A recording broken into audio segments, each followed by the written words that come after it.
When I spend my hard-earned money buying a product or paying for a service, I expect to get optimum value for my money spent. A lot of us can relate to these, as we all have been in situations that have caused us embarrassment, dissatisfaction, and even frustration. Unfortunately, for the vast majority of us, all we are able to do is complain and complain and complain and simply hope for a positive response. But then what happens when these complaints are not properly handled? That can lead to frustration. This is Consumer Help Desk, a program that highlights consumer complaints and service dissatisfaction across all sectors, while creating an avenue for experts and stakeholders to educate, enlighten, and prefer solutions to your complaints and my complaints. My name is Margaret Opera. I'm your host and also your customer support. Now, on Consumer Help Desk today, we will be highlighting issues relating to real estate customer complaints, amongst many others. And later on in the show, I will be joined by a representative of Vidan, who is currently joining us virtually in the person of Debo Adejana, who will be responding to these complaints and looking for possible ways to prefer solutions. Now, talking about the real estate sector. Real estate investment is notably very profitable. However, it comes with great risks, especially when you do not do your due diligence. Now, this can result in incredible losses for the investors. Now, listening to stories of how real estate investors were swindled by real estate fraudsters, one thing is common among all the stories, which is lack of proper research. So right now, I am joined by the president of the Real Estate Developers of Nigeria, the Southwest region, the person of Debo Adejana, who is also the CEO of Wealthy Points Limited. Good morning, Mr. Debo. Thank you for being on the show this morning. Good morning, Margaret. Nice being with you. Good morning. Do not forget, we are streaming live on Twitter. I would appreciate you to send in your thoughts, send in your comments, and also request to speak when the floor is open for Twitter audience to speak. We'd love to hear from you, and it will be a pleasure. Okay, firstly, let's just look at the issues surrounding the real estate sector, the fraudulent practices in the real estate sector. Now, from your assessment, what do you think is responsible for this increasing cases and fraud in the real estate industry? So what we are experiencing in the real estate sector is not strange, because nature avoids vacuum, actually. What we lack majorly that is resulting in some of the things that we're experiencing, the fraudulent practices and all, is lack of industry regulation, proper industry regulation. And once there is no regulation, even if you have the laws, you have the rules, you have the standards, if there is nobody enforcing or ensuring that standards are being, followed, rules are being followed, you definitely would expect that there will be defaulters and people that will be running foul of that law. And that is majorly what we're experiencing. If we have a properly regulated industry, we would have a better experience. That is what it is. And real estate is a very, very huge sector in the economy. And it still baffles us that we have not been able to see the need for a serious regulation in that sector. Lately, there has been some attempts, but I dare say that we need to do more. We need to do more from the private practitioners' angle, and we need to do more from the government side. Take, for example, accounting practice is being regulated in this country. Of course, legal practice is being regulated.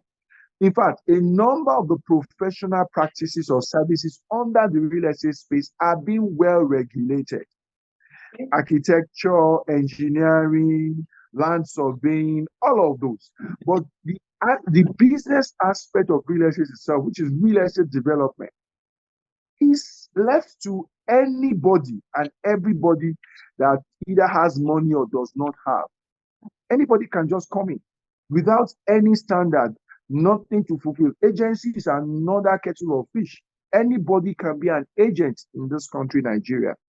That should not be the case in a regulated environment. And so, if I can just stand up and become an agent, If I can just stand up and become a developer, of course, I can do anything. Nothing mandates me to be able to go through any particular set of training and take particular set of exams to assure or to ensure that I'm able to imbibe what is necessary to be able to deliver value in that industry.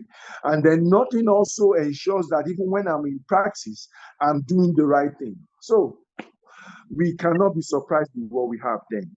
All right, now you mentioned the lack of regulation. That brings me to my next question. There's currently, or rather with the proliferation of the real estate companies in Nigeria, what are the steps Nigerians must take to avoid these scams? Because you mentioned that a lot of persons just come up and become agents, which is not supposed to be because the industry currently lacks regulation. So what can be done and what exactly is stopping people from coming together to regulate these things to avoid or to nip the scams in the bud? Okay, so the association that I belong, which is a trade association as it is right now, is Real Estate Developers Association of Nigeria.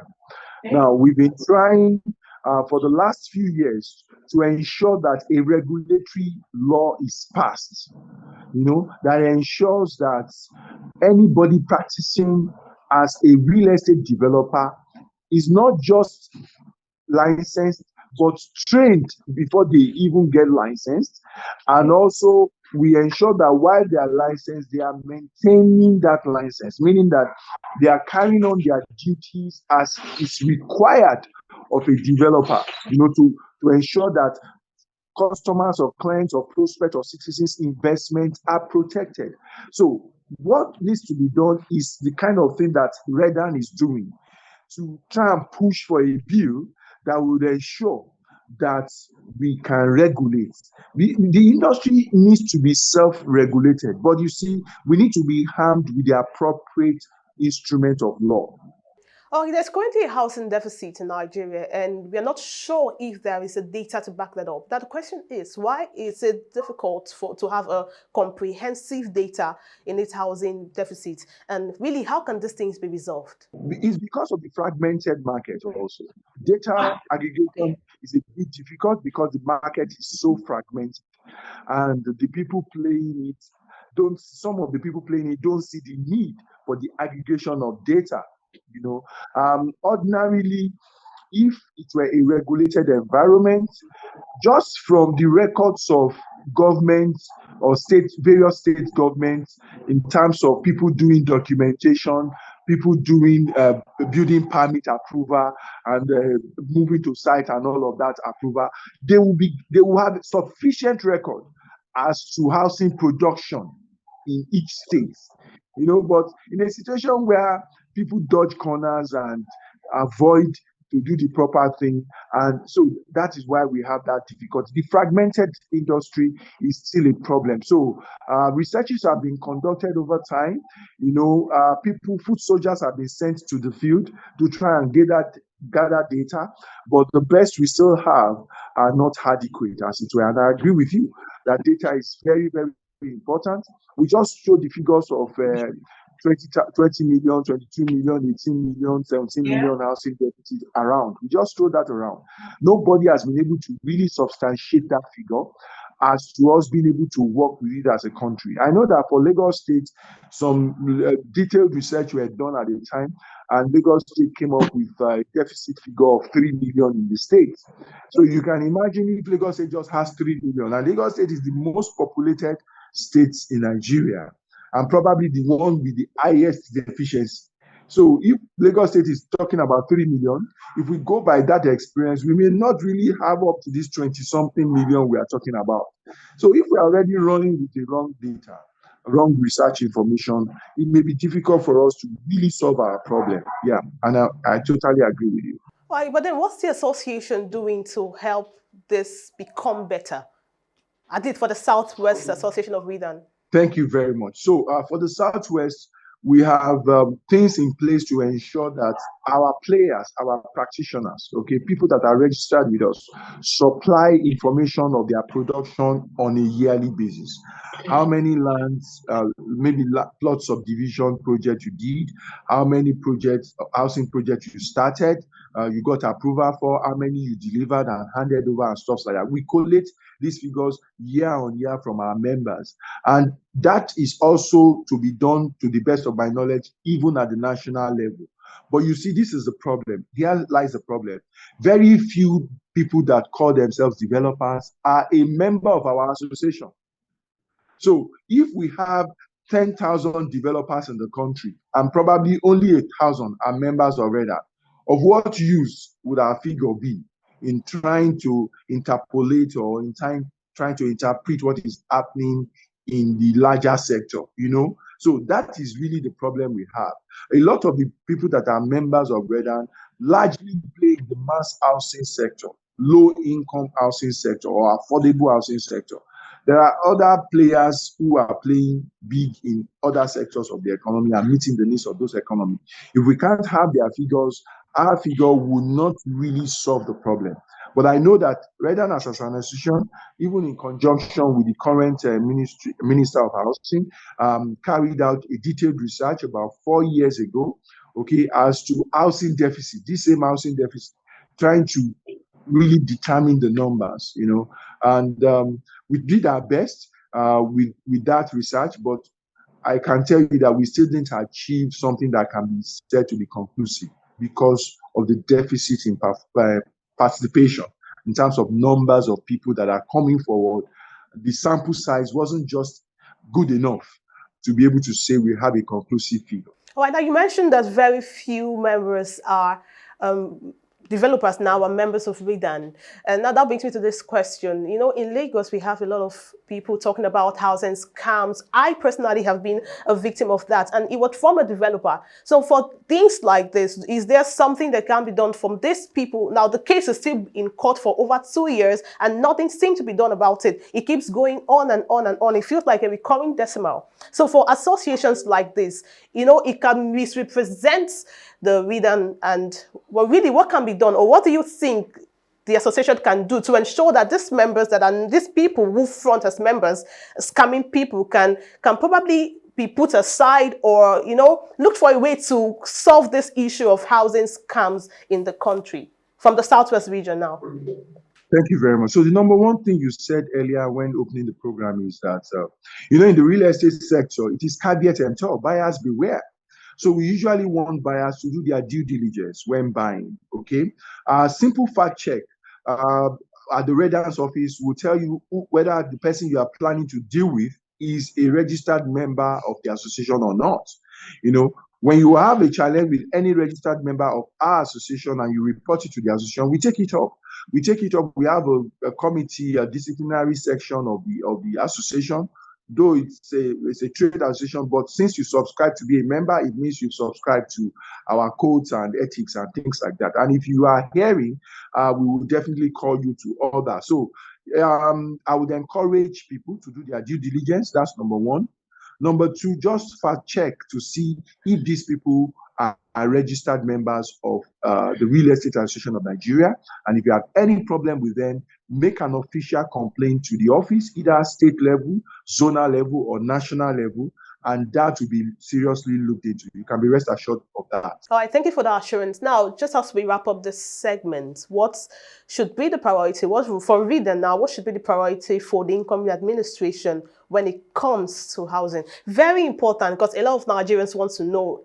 People living in Lagos State are really tired of getting scammed or probably paying fees that are exorbitant. You pay for a house and then the agency and agreement is something way higher than what you actually paid. So things like this, we need answers to things like this. So for the incoming administration, what should be done, or what's the expectation of REDA for this administration coming in now? Thank you very much. We've made our official recommendation. We've made our recommendation officially to the incoming administration, and we intend to also closely monitor and pursue to see performance. Some of the things we expect are the fact that, one, rule of law.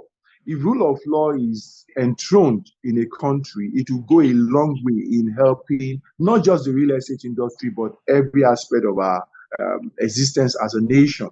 If I know that if I invest in this country, in this state, in this local government, and anything goes wrong, I can go to the nearest police station and report any criminal act, and it will be picked up, and the person will be properly prosecuted, and it will not take forever. So if all of this can be streamlined in terms of the rule of law being enthroned, that is number one. Number two, infrastructure enhancement. We need government to lead the charge when it comes to infrastructure creation or provision in this country. We're not talking about them engaging in building houses. That may not really be necessary, but they need to provide appropriate infrastructure, open up areas with roads, with proper drainages, with electricity coming in, and you would see those places develop. Also, making access to approvals, access to land, titling, and documentation a lot easier and less cumbersome. Removing the bureaucratic bottleneck that people get to face when they want to get involved in some of these things.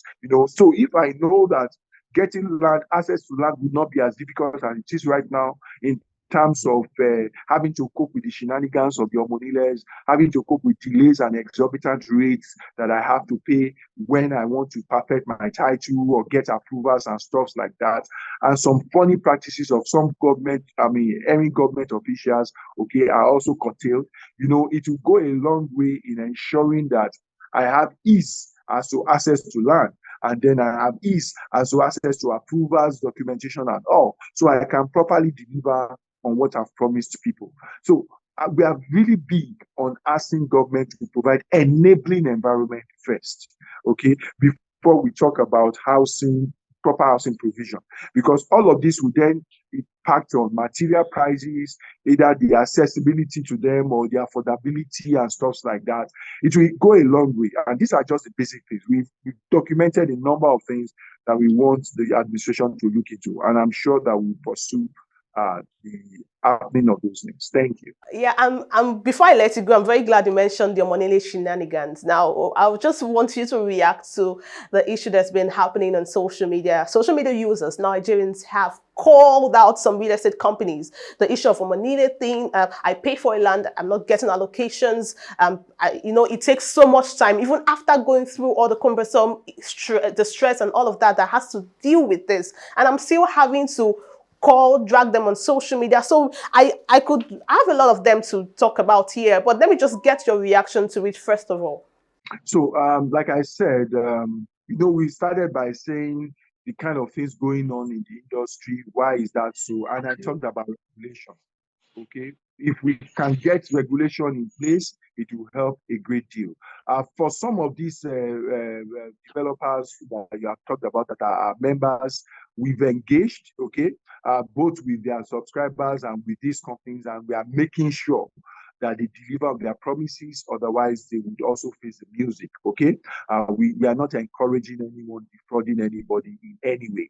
However, as you've said, we play in a market. When a developer tells you there is no Omonele Wala on his site, what he's saying is that he shoulders that responsibility, and that is the kind of service he's also offering for which you are paying. But the truth is that the Omonele Walas are there, and if he cannot resolve it, if they now become bigger than him, it will definitely cause an issue that would affect his subscribers. So some of these experiences are not any distant from this kind of situation where a developer is having serious issue with the Omoniles, and he's gone to court, he's gone to police, and there is no headway.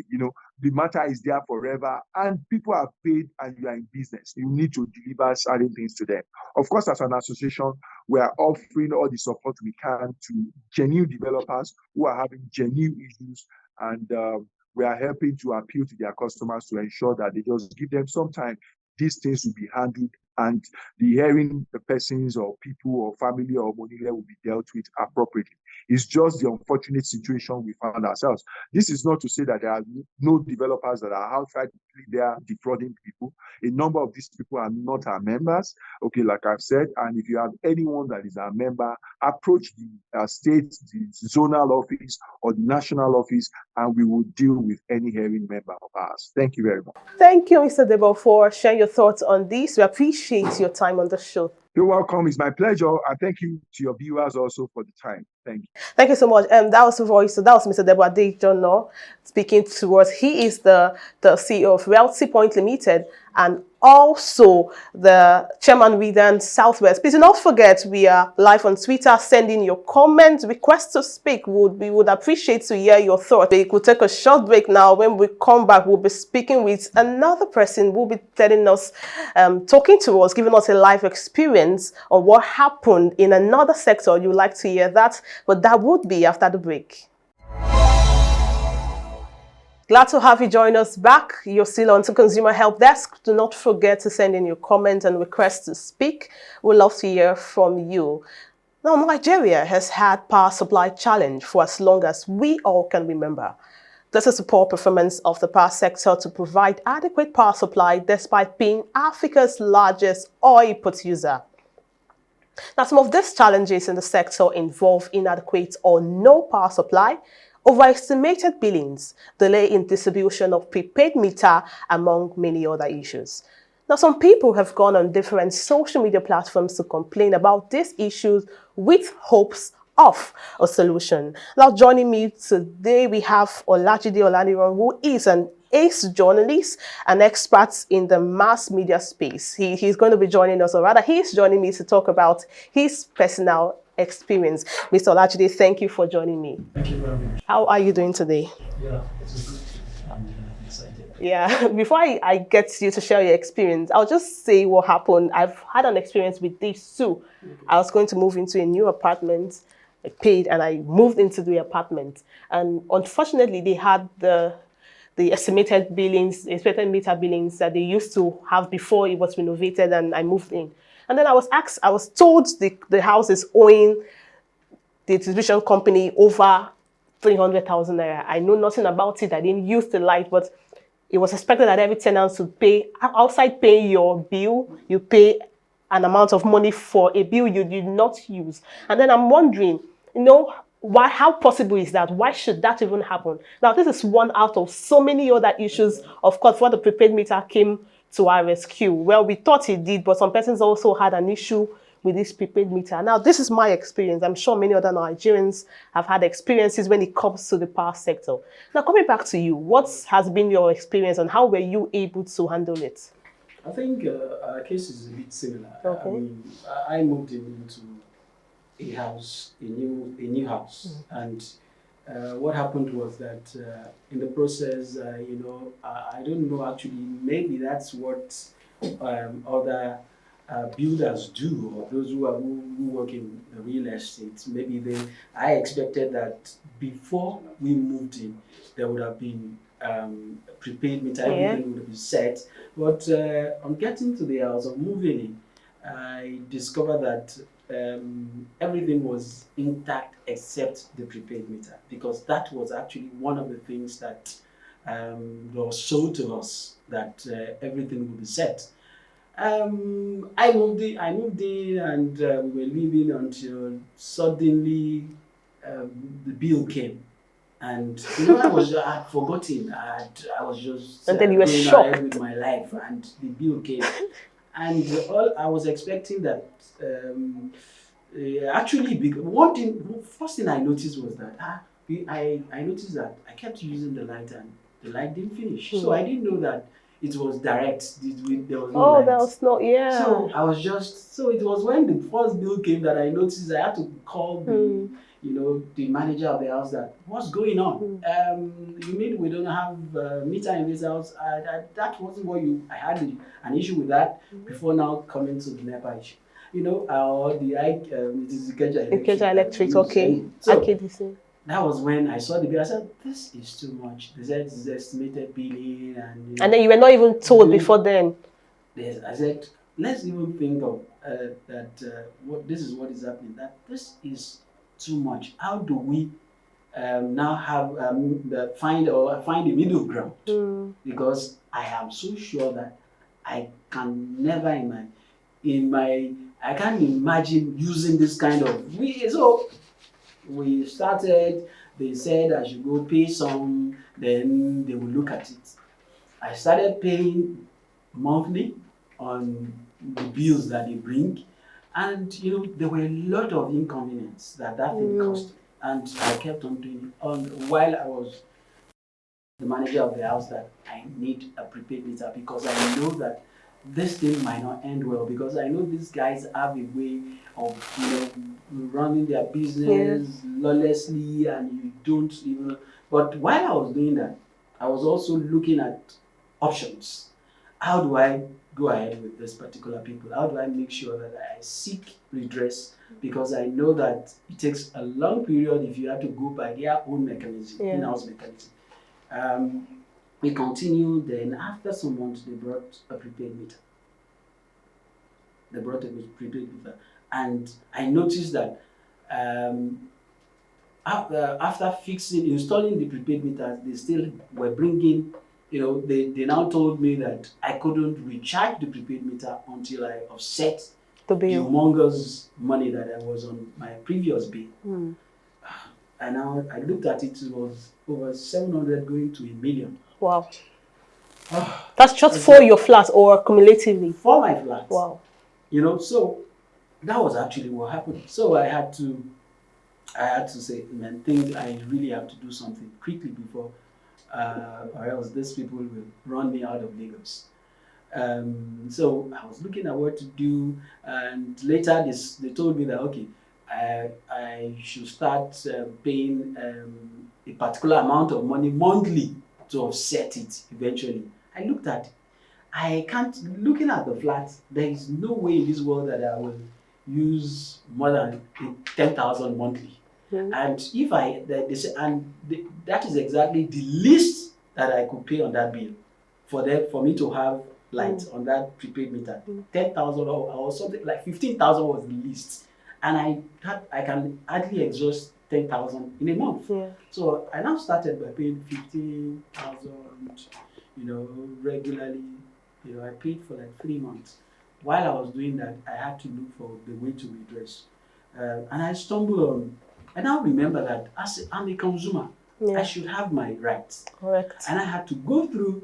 In fact, I complained. I complained to a friend. I was lamenting everywhere that, I just stumbled on that. There is a right. Let me even look at. There's somebody posted about the Federal Competition and Consumer Protection Agency, how he had to seek their help as far as this power issue was concerned, and I saw that he got a redress, and that was how I started. Okay. I had to write them.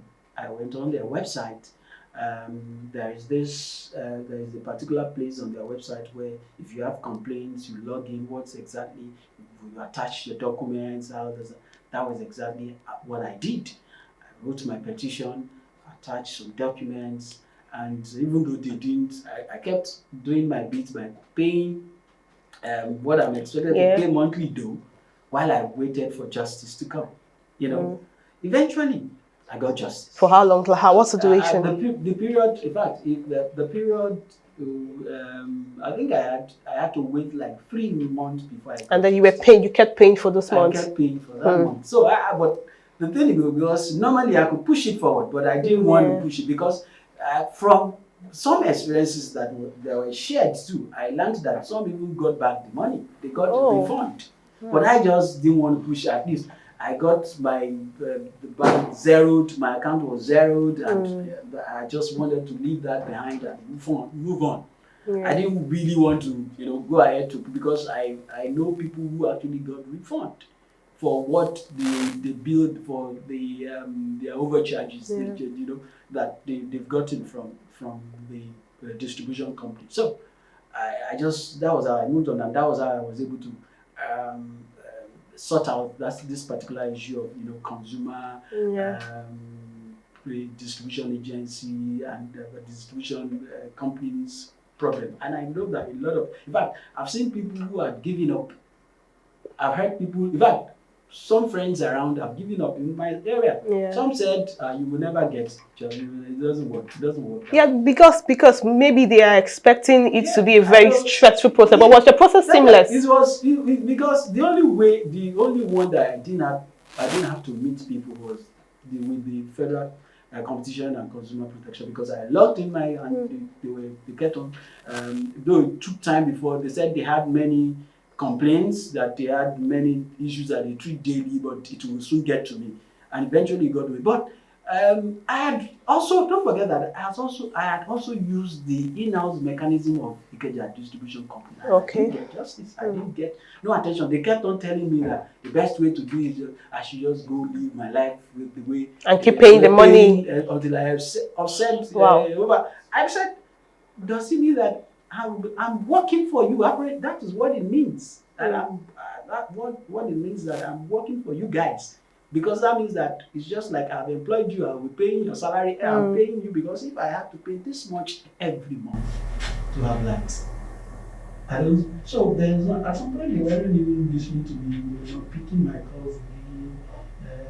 The market I have, that one thing about them is that for those distributions, there's a direct marketer to your area, attached to your area. The guy wasn't picking my call again at some point because I was trying to, until I went the other way. I now imagine if we didn't have the FCCP angle or the FCCP platform or mechanism to address issues like this, I would have been helpless. Yeah, I can imagine a lot of Nigerians in your shoes, or rather that is currently going through what you're going, and not even know that they have things like this. There was a woman in my area who said, when I told her, said, I've tried many things that I'm still speaking English, that they will not, it's like that they said, they told her, ma, you will pay this money, you will pay it, and she paid it. When she was telling me, I was like, the average Nigerian, God forbid, this is not my portion. But because I was thinking, I can't pay this. People were, but I insisted that because the money isn't even, so why would I pay for what I want?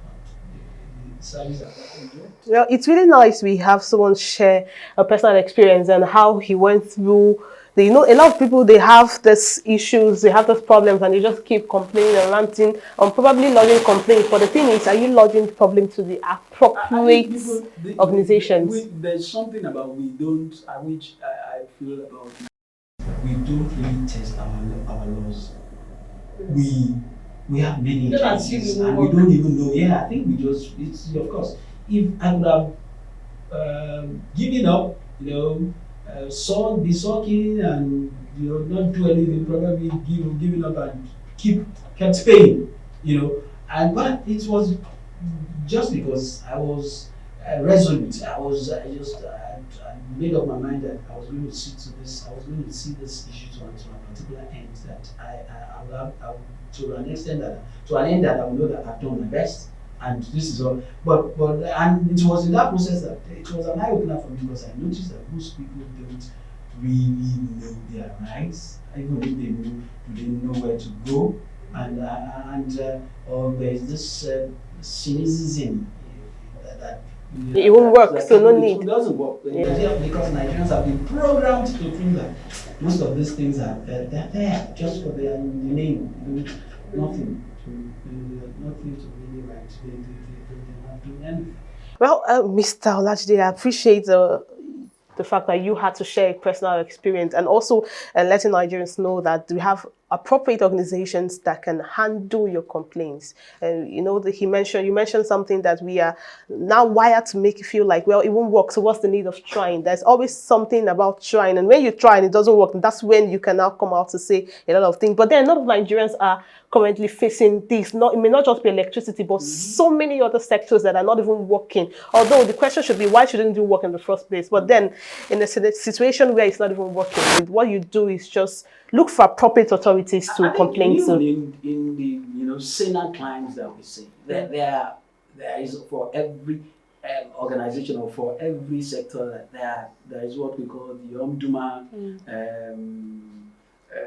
or Savicom, where there are departments where you can complain, you can lodge your complaints. Even in all those, that's why it just have to be. You need to test it. It's over time. That's why lawyers also have That's why in law there is what is called a public interest case. You know, you Correct. keep pushing. You just can, if for example, maybe you tried something, you tried a government agency and something wasn't working, even if it is private, as long as they are being regulated by a particular government agency, there should be a way you could lodge complaints about if you use a service and you are not satisfied. So you should be able to lodge a complaint. You should. That is the essence, because it's just that we need to keep pushing. We need to keep pushing on some of these agencies. We need to keep pushing some of those things, testing all these institutions, testing them, so that we know that, because there are people paid monthly for that. That's their job. Yeah. Get your complaints, act on it, and make the system seamless. You know, because we can't run away from all these things daily, and we just have to face them head on and make sure that. Thank you so much, Mr. Olajide Olaniran. He is an ace journalist and an expert in the mass media space. We appreciate your time on the show. Do not forget, we are streaming live on Twitter, and we'd love to hear your thoughts. We'd like you to request to speak, send in comments, and it will be a pleasure having you being part of the show. We'll take a short break now. When we come back, we'll be discussing something that has been on the lips of many Nigerians and is of utmost concern to a lot of Nigerians. We'll be right back. Glad to have you back. This is still Consumer Help Desk. Now, this is a topic that's on the lips of so many Nigerians. Over the last few weeks, making payments in Nigerian bank apps has felt like a Herculean task as Nigerians' cash scarcity worsened. Traditional banks are seeing higher demands on their digital payment services. Now, that is leading to customer delays, crashes, and frustrations. We all have our fair share. I have had my fair share of these problems. And now these issues, they now validate the age-old sentiment that Nigerian banks are not so great at retail banking. It is now opening the door for digital banks. Now, what are digital banks? Digital banks are also called online banks. They are internet-only banks. And this type of banks, they do not have branches or halls. They have no physical structure. Now we have, do not forget, we are on Twitter and we could request to speak. We'd love to hear your thoughts from all the issues. I've had an experience with it and it's been not so funny. So we have someone trying to speak on Twitter. Please request to speak and we'll be here to listen to you. So I just wanted to complain about my banking, or should I say my bank. Actually, I've had experience in all of these things that we've been talking about all day. I've had a bad experience with an agent in Lagos. I've also experienced this over estimated billing. It was not even funny. Mine wasn't as much as Mr. Jide's complaint. I heard when he was talking about his own, it was his own. I think he said his own was about 700,000. That's really, really much.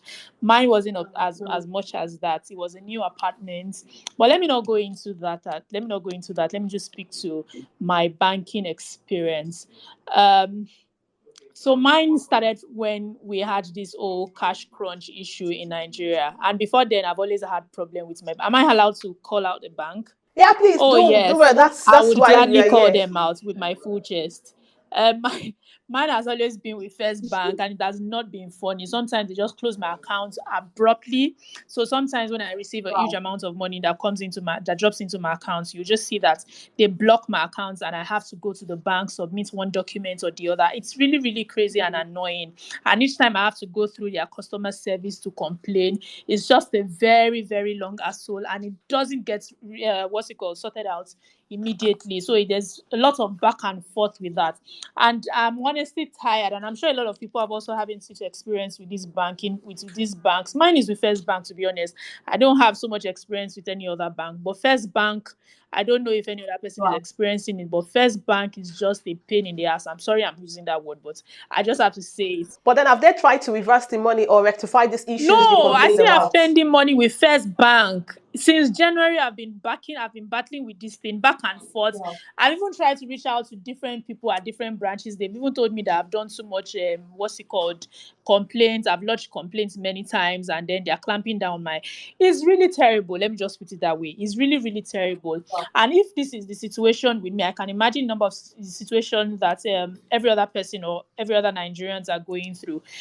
Now, I mean, moving on from there now, what exactly are we supposed to do with these things? Are we just supposed to keep complaining and complaining? What's the solution? At what point does it end?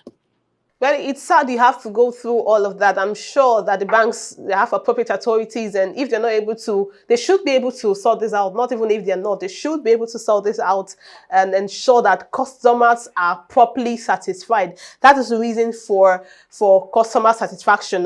That's the reason that's why they are there, to satisfy customers and consumers. So I'm sure they should be able to sort out your issue. I'm sorry you have to go through all of that.